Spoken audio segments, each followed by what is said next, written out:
Graça e paz, cara amiga, caro amigo que acompanha as nossas meditações aqui sobre a Palavra de Deus na Santa Liturgia. Hoje é o 39º dia do tempo da Páscoa. 39 dias hoje que nós celebramos a ressurreição de nosso Senhor Jesus Cristo. Amanhã é o 40º dia. Olha a beleza dessa oração que a liturgia põe em nossos lábios hoje, no 39º dia do tempo da Páscoa. Assim a Igreja reza em toda a terra. Ó Deus, ao celebrarmos solenemente a ressurreição do vosso Filho, concedei-nos que nos alegremos com todos os santos quando ele vier em sua glória. Você já participou de um batizado, né? De um batismo de criança? Quando o padre coloca as vestes brancas na criança, justamente ele fala dessa capacidade de a criança conservar, pela ajuda dos pais, a veste imaculada que ela recebe no batismo, até o momento em que Cristo virá na sua glória com todos os seus santos. Essa segunda vinda de Cristo à terra, no seu segundo advento, na sua glória, será na companhia de todos os seus santos. Ele que é a cabeça da Igreja, ao retornar não volta sozinho. Ele entra na glória do Pai, na ascensão, como o primeiro. Ele é o primogênito dentre os mortos. É o primeiro que ressuscita. E ele é, também diz a Sagrada Escritura, o primogênito de muitos irmãos. Ele entra sozinho na glória da ressurreição como o primeiro entre os ressuscitados. Mas quando ele voltar glorioso na sua glória, ele vem na companhia de todos os seus santos. Assim também quando a gente reza por um irmão, uma irmã falecida, a gente pede que a pessoa falecida seja transportada nos ombros do bom pastor e goze da companhia de Cristo Rei e de todos os seus santos. A Igreja não é uma comunhão solitária, ela é uma comunhão de irmãs e de irmãos. Essa é a beleza da nossa fé, da fé que a gente recebe da Igreja, que a gente confessa em Cristo Jesus, nosso Senhor. Muito bem, eu estou dizendo essa oração que é colocada hoje no 34º dia, apesar de amanhã em muitos lugares do mundo nós não celebrarmos a ascensão do Senhor, mas essa é a oração prevista. E o que acontece na oração de amanhã, na liturgia de amanhã, na liturgia da ascensão do Senhor, na primeira leitura, ouvimos a narrativa da ascensão segundo Lucas nos Atos dos Apóstolos, e diz que quando Cristo sobe aos céus, que o céu se abre, ele vai sendo levado, os discípulos ficam todos olhando para os céus e os anjos dizem para ele: homens da Galileia, o que é que vocês estão aí parados olhando para o céu? Esse Jesus que vocês estão vendo subir agora diante de vocês, ele voltará. Então, a festa da ascensão do Senhor, ela cria, ela abre o céu, não é? O céu se abre e a terra também se abre, como que dois polos que se atraem, e a gente fica nessa expectativa. De agora até a chegada de Jesus, tudo isso é tempo do advento, é o tempo da espera, é o tempo da expectativa e, portanto, é o tempo da aventura da fé. Advento da palavra adventure, por exemplo, em inglês, não é aventura. Então, é um tempo de aventura da Igreja. E essa aventura a Igreja não faz na solidão. Para cada um de nós que tem a fé, não faz na solidão, faz na companhia das irmãs e dos irmãos e, sobretudo, na companhia de Jesus, que abre o céu para se fazer presente no meio de nós, onde nós estivermos unidos a Ele pela força desse Espírito de Deus que nos habita. Então peçamos ao Senhor justamente essa graça de celebrando solenemente, porque celebramos durante 50 dias a ressurreição de nosso Senhor, cantando com toda a vibração o Aleluia.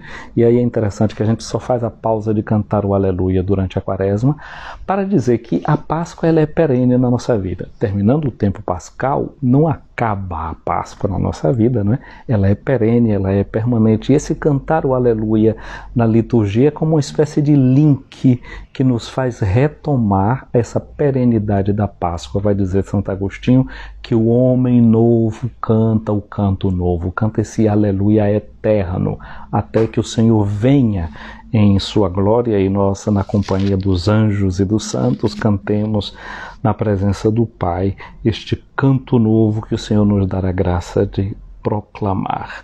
Então nós vamos vivendo assim nessa expectativa do Senhor que virá na sua glória. E nesses dias, então eu já disse que da sexta-feira em diante, são 9 dias até o dia de Pentecostes, é a novena de Pentecostes, e a gente se recorda como Maria e os discípulos ficaram no aguardo do Espírito Santo, implorando a vinda desse Espírito. Portanto, a nossa novena, o nosso pedido ao Espírito Santo que ele venha. E a liturgia desses dias temos colocado sempre textos do Evangelho que nos fala justamente de quem é esta pessoa do Espírito Santo. E hoje Jesus, no Evangelho que nós vamos ler, o Evangelho de João, no capítulo 16, versículos 12 a 15, nos fala de quem é esse Espírito Santo. Assim diz-nos Jesus: tenho ainda muitas coisas a dizer-vos, mas vós não sois capazes de as compreender agora. É interessante porque ao pé da letra esse texto está dizendo assim: eu tenho muitas coisas para dizer para vocês, mas vocês ainda não suportam o peso.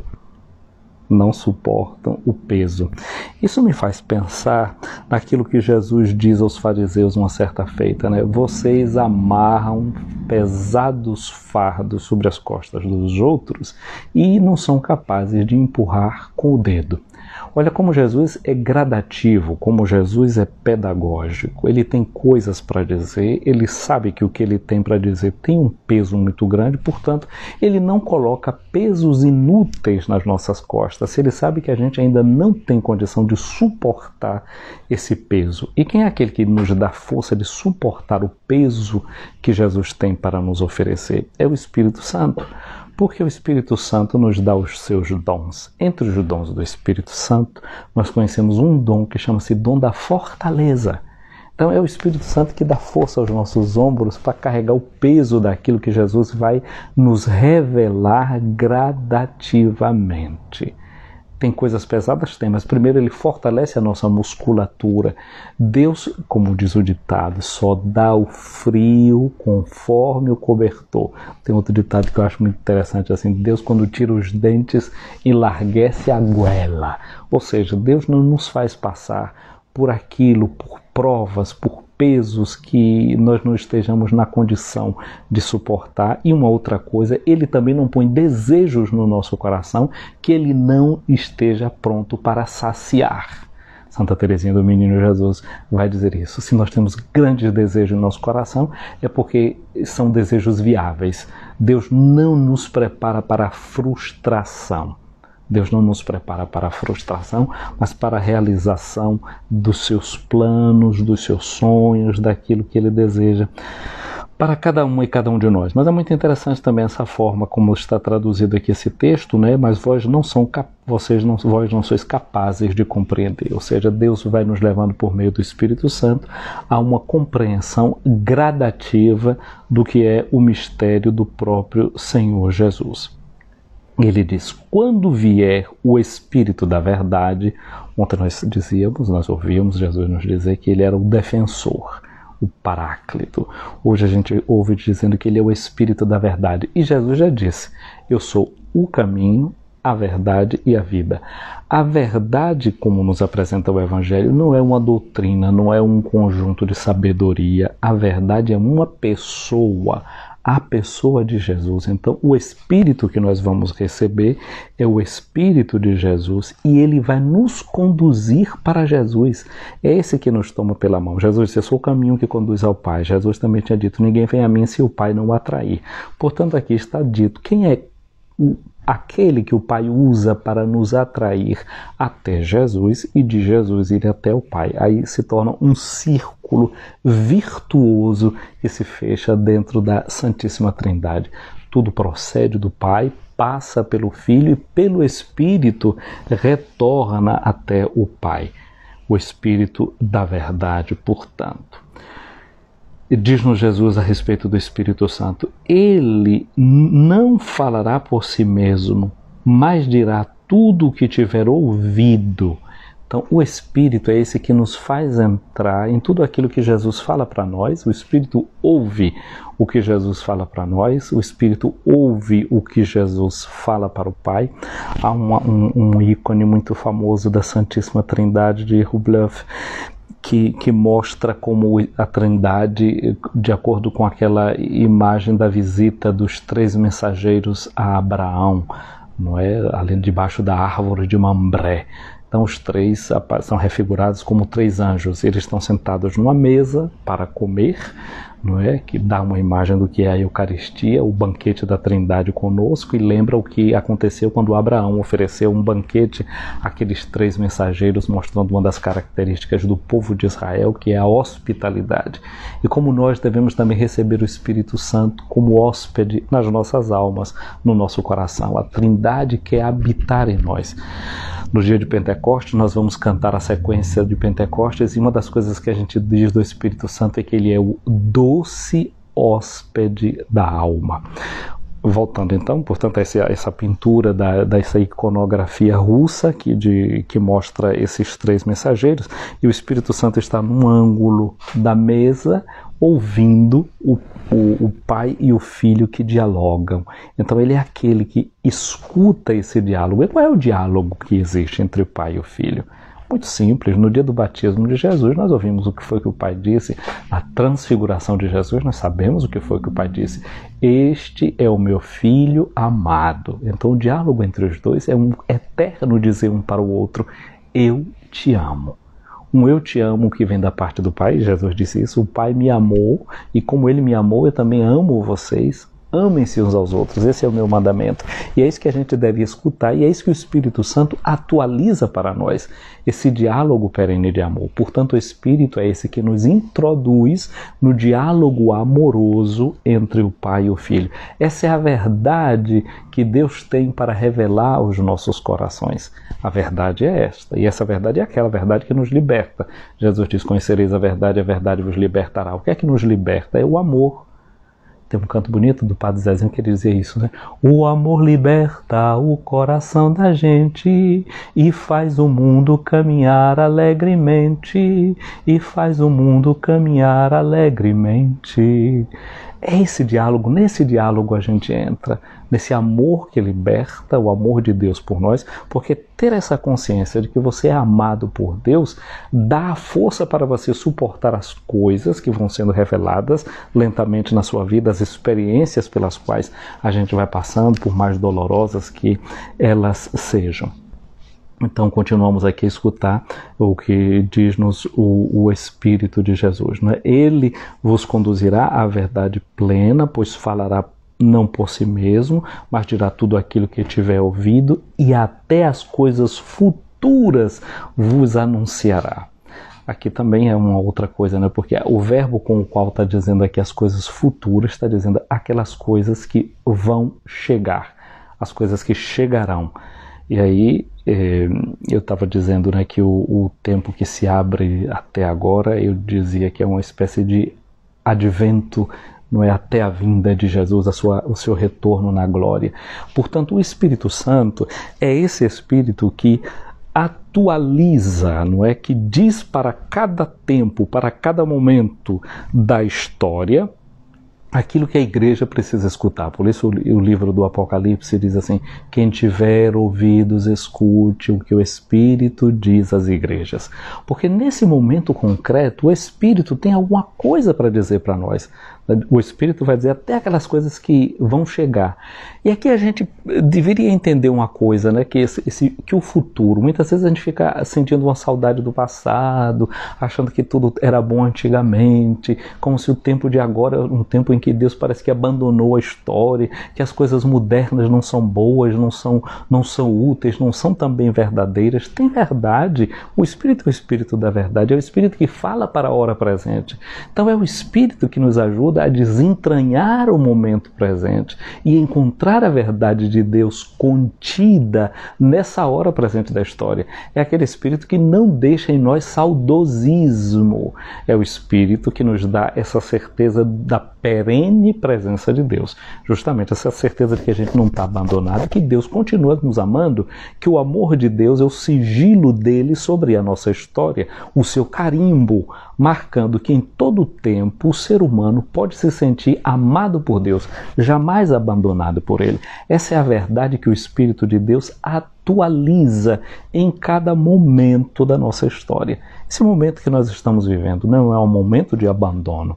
Deus está conosco, Ele está do nosso lado. Essa é a verdade que o Espírito tem para nos anunciar. Não é tanto dizer que o Espírito é aquele Espírito que fica predizendo o futuro como espécie de prognóstico, mas esse Espírito que anuncia as coisas que vão chegar. E quando essas coisas chegam, é o Espírito que nos é capaz de nos fazer anunciadores. E aqui tem uma nota interessante, que o Espírito é esse que anuncia. Então, se a igreja quer ser evangelizadora, quer ser anunciadora, ela só pode sê-lo na força do Espírito Santo. É o Espírito que unge, que dá à igreja a força de anunciar a sua palavra. Diz-nos aqui uma outra coisa, Jesus Ele me glorificará porque receberá do que é meu e vos anunciará. Olha que coisa interessante. O Espírito é aquele que nos ajuda a glorificar Jesus. São Paulo nos diz em uma de suas cartas que ninguém, na carta aos Coríntios, ninguém pode dizer que Jesus é o Senhor se não for pelo Espírito Santo. Então o Espírito é aquele que nos dá a capacidade de descobrir, de afirmar quem é Jesus. Jesus é Senhor. E o próprio Espírito, como nós dizemos no credo, ele é o Senhor que dá a vida. Então o Espírito Santo é aquele que nos faz descobrir quem é Jesus. E nós, se dizemos que Jesus é Senhor, a gente poderia então dizer Jesus é o meu Senhor e criar uma distância dele. Mas você se lembra o que nós ouvimos no domingo passado no Evangelho? Jesus, que é Senhor, e o Espírito nos faz entrar na senhoria de Jesus. Jesus é aquele que olha para nós e diz, eu não chamo vocês de servos, mas chamo vocês de amigos. Eu já disse para vocês na semana passada, que amigo em grego, philos, vem do verbo philein, que é uma das formas para dizer amor. Então, o Espírito que nos faz entrar na senhoria de Jesus, que nos faz glorificar Jesus, dá o justo peso a Jesus, porque a palavra glória em hebraico significa dar o peso. Então a gente coloca Jesus no lugar certo, na sua senhoria, dizer que Ele é Senhor, colocamos no seu lugar justo, o seu lugar de Deus, mas Jesus nos coloca também no nosso lugar, que é o lugar de irmãos, que é o lugar de amigos. É assim que Ele nos olha, como pessoas a quem Ele ama, por quem Ele dá a vida. Não há maior amor do que dar a vida pelos próprios amigos. Então, tudo que o Pai possui é meu, e por isso eu disse que Ele receberá e vos anunciará do que é meu. Então, portanto, assim a gente vai entrando nessa glória da Trindade que se manifesta através de Jesus e do Espírito que Jesus derrama sobre cada um de nós. Esse Espírito da verdade. Como a gente dizia, a verdade é Jesus mesmo, e o Espírito nos introduz nesse círculo de amizade entre o Pai e o Filho. Desse jeito, portanto, a gente chega ao 39º dia da Páscoa, amanhã o 40º dia, infelizmente. Nós não vamos celebrar, não é, amanhã aí no Brasil a festa da Ascensão do Senhor, vamos retardá-lo para o próximo domingo, mas a gente já sabe que esse é o tom que a liturgia coloca em nosso coração, para que a partir de sexta a gente entre nessa novena do Espírito Santo, implorando esse dom que é o Paráclito, esse Espírito que é o Espírito da verdade, que nos introduz no amor do Pai e do Filho. Então eu quero abraçar nesse amor do Pai e do Filho a você que está aqui acompanhando essa nossa meditação. A Mima Costa, que aqui está acompanhando, a Odalea, que também está acompanhando essa nossa meditação, a Lani Nascimento, a Rosa Santos, Rose,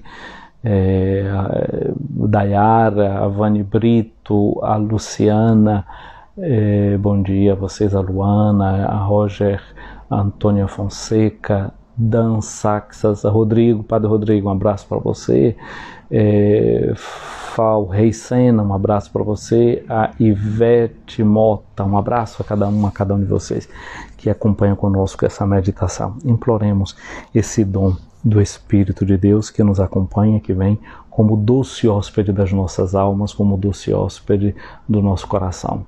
Então eu vejo aqui também a Bia, que vai chegando aqui, então o vídeo vai ser salvo para quem foi chegando mais tarde, você rever, então aqui daquele ponto onde você não acompanhou até agora, ele vai ser salvo também lá no nosso canal do YouTube. Olha, se inscreva no nosso canal se você ainda não está inscrito, curta os nossos vídeos, porque os logaritmos eles vão entendendo quando você curte, quando você dá um joinha. Essa é a linguagem para dizer que é algo que está valendo a pena ser escutado. Portanto, cada vez que você curte, dá um like, né, num vídeo aqui ou lá no YouTube, isso dá um impulso para que as pessoas escutem. Se vocês se inscrevem no canal, então significa dizer que a mensagem vocês estão recebendo, vocês estão em sintonia com isso, podem ajudar outras pessoas, se for do agrado de vocês. Obrigado a vocês que começaram a nos seguir aqui também nessa nossa página do Instagram. Os quilos estão aumentando, já passa de 1,6 kg, mais ou menos mais de 1.600 que eu vi aqui nesses dias. Pode crescer muito mais se você ajuda, se você divulga, se você curte, se você acha que é uma coisa que vale a pena. E assim essa mensagem vai se espalhando. Minha amiga, meu amigo, venha sobre você, não é, a bênção de Deus Todo-Poderoso, o Pai, o Filho e o Espírito Santo. Amém. Um dia abençoado para você.